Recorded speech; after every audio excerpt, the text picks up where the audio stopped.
Hello class.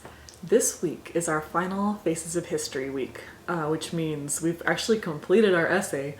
We're just going to look at it, we're going to take another look at it and make sure it's exactly how we want it before we turn it in for its final turn in. So you're going to take your essay, you're going to look at it, you're going to make it all beautiful, and then you'll turn it in for its final grade. So this essay, or this week, is all about revising. That's what we're going to be calling the work we're doing this week. Revise or revision just means to look at again. I mean, again, and vision, seeing stuff. So we're going to revise, or we're going to look at our essay again, and we're going to find anything we want to change, and we're going to change it. This is a really important step in professional writing, or any kind of writing. People who write books, fiction or nonfiction, they go through this process. They have professional editors who look at their work and say, hey, I think you should change all these things if you want to sell more copies, or if you want to not be laughed at for making historical or grammatical mistakes. They have people who specifically have a job of reading people's work and making sure it's correct and presentable for the public. So we get to do that for each other. In fact, we've already been doing that for each other. You guys have had a parent or an adult in your house read your work, proofread it, and then tell you what changes you need to make. I know that some of you have been doing that, and I can tell that some of you haven't done that. So, important step, have somebody proofread your work, as hopefully you have been doing. I've proofread your work. You've been turning in your body paragraphs to me, and your introduction and conclusion, and I've read them and wrote down things that I would like to see be more structural, or to use your style correctly. I've made notes right on your paper. So those are the kinds of things you're going to be looking at. You're going to say, what can I make better? How can I make sure this is very clear and not confusing, and make sure I have it well structured and with nice style? So I was saying that people who write books, people who write movies also have to go through this process. In fact, they'll show an audience an entire movie that they've shot and edited, and then the test audience can say, wow, we really didn't like it, I think you should rewrite it. And they will. They'll go back and they'll reshoot scenes, they'll rearrange the whole movie and change it. Sometimes this is good, sometimes they make a worse movie out of this, which I think happened a little bit with Star Wars. They had test audiences watch movies and they said, change this, and they listened, and sometimes that works, sometimes it doesn't. So make sure you're also just listening to what you think your essay should be like, while making sure it fits with the checklist. Anyway, revision is important, and that's what you're going to be working on this week. So let's go through the process. Basically, we're fixing the things that we've noted. We know what we need to fix. It's all in the notes scribbled all over your now messy paper. So, number one, the first thing you're going to do is you're going to read your own paper out loud. You're going to collect all the pages that you have, because right now your paragraphs are pretty much all on separate pages. So you're going to put them all in order, you're going to put the bibliography at the end, and you're going to read it out loud to yourself. I know this is not everybody's favorite thing to do, but it's really, really helpful. So do that, and as you read, if you start stumbling over a sentence so you can't figure out what you really meant, change it. Write in some little changes. You can use sticky notes, you can use the margin. Note how you want to change that when you finish revising. So read it out loud and make notes of what you want to change. You're basically doing this week instead of keyword outlining. Usually you plan what you're going to write and then you write it. Kind of the same here. You're going to plan what you're going to change, then you're going to change it. So use your margins and use sticky notes. Use a different color pen or a highlighter to note things that you want to change. The second thing you're going to do, the second thing was the marking, what you want to change. The third thing you're going to do is you're going to rewrite your whole essay on fresh paper, making all of those changes as you go. So you're going to go through your essay one sentence at a time and one paragraph at a time, writing it down on clean paper with all your new changes. This is why it's helpful to plan ahead what you're going to change. So that's going to take about 2 days to actually do the rewriting all the way through your bibliography. Some of you guys have more to change than others based on how carefully you wrote your first draft. So if you were really careful and paid attention to the checklist and made sure you were hitting those structure points and doing your research well, you guys don't have much to do this week. You're just going to be basically re-handwriting, making a few grammar changes as you go. Good for you guys. Some of you guys have more work to do, but that's not a bad thing. The more work you put into this week, the better grade you're going to get overall and the better writing that you'll do. So listen to the changes that you need to make. even if you have to almost rewrite a whole paragraph because it really didn't fit with your essay, or half of your paragraph didn't really match your topic sentence, let's pull it together this week. Let's write strong topic sentences and fill it with the details that actually match that topic sentence. So that was number 3. We're going to rewrite it on fresh paper with proper MLA formatting. We already know how to do this. We're going to put, the stuff in the top corner, the name, the class, and the date.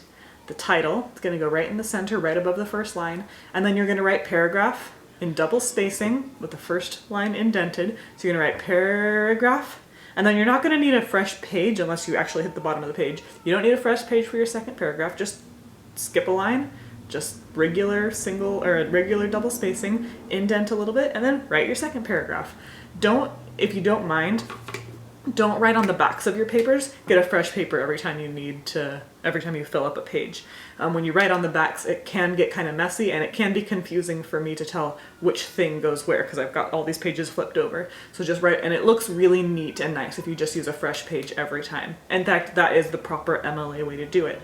Another thing that will help me keep your pages in order is at the this would be the right-hand corner of the page, write your last name and the page number. So Sanchez 1, on the next page Sanchez 2, or whatever your last name happens to be.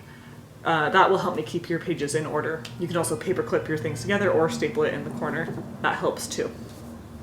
You're also allowed, if you want to, and I know some of you have already taken advantage of this, you can type your paper.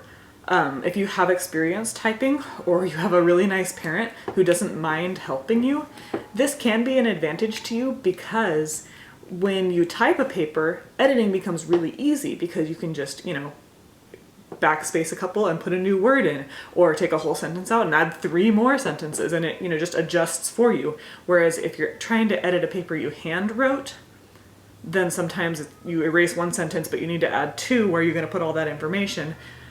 So if you need to edit after you've even finished your final draft, it can be helpful to you if you type it. But not a requirement, just something that's good to practice. Feel free to handwrite it too. Just make sure you're careful and do it right the first time. So, the number 5, complete the checklist. So, as you've been writing, make sure you're checking off all that style and structure from the checklist. If you have everything on your checklist, you'll be pretty much good to go. Use the checklist, check it off. The checklist that we've been using for the past couple weeks is finally going to be useful to you because you only have to use one style thing for the whole essay, like one of each of the styles for the entire essay. So now that's going to come into play. On your final draft, I do want your stuff marked. I want your style marked, I want your sentence openers marked, and I want your vocabulary marked.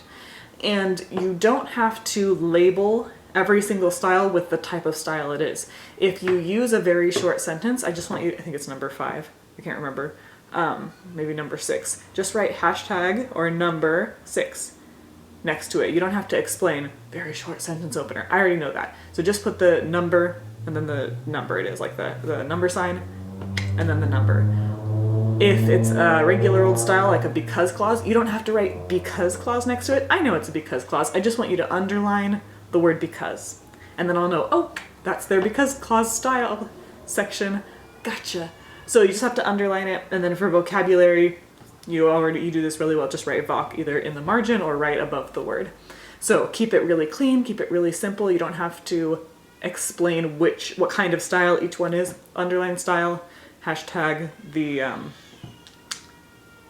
sentence openers, and voc, the vocabulary, and you should be good to go. The last thing you're going to do is a final proofreading. You're going to hand it to an adult and they're going to check it one last time before you turn it in to make sure everything is right.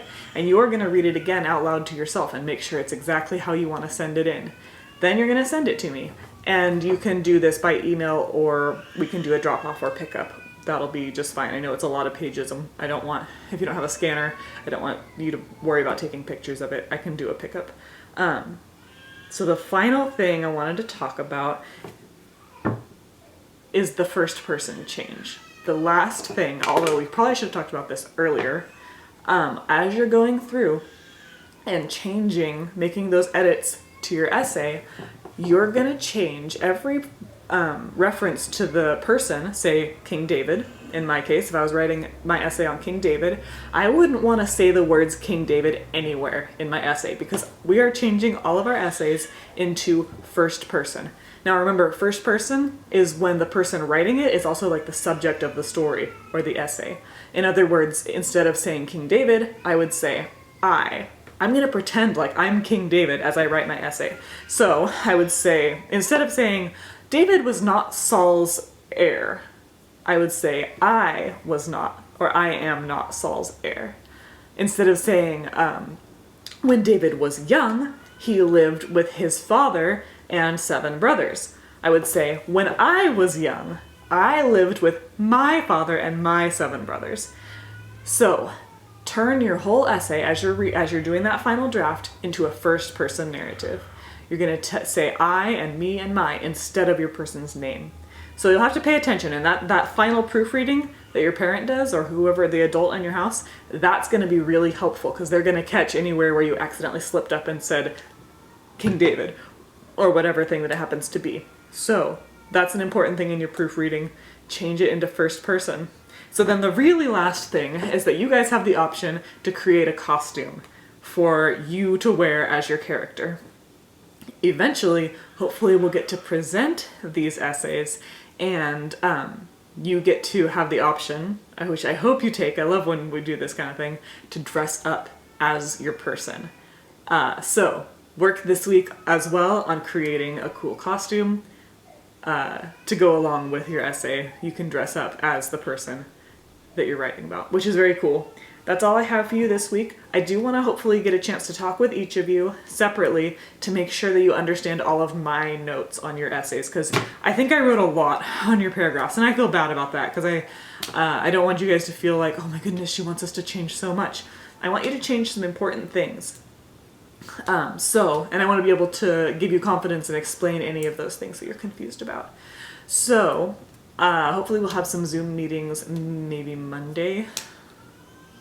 around Monday, where I can clarify any notes that you're confused with. So I will hopefully see you guys Monday, and I'm very much looking forward to reading your work. Bye.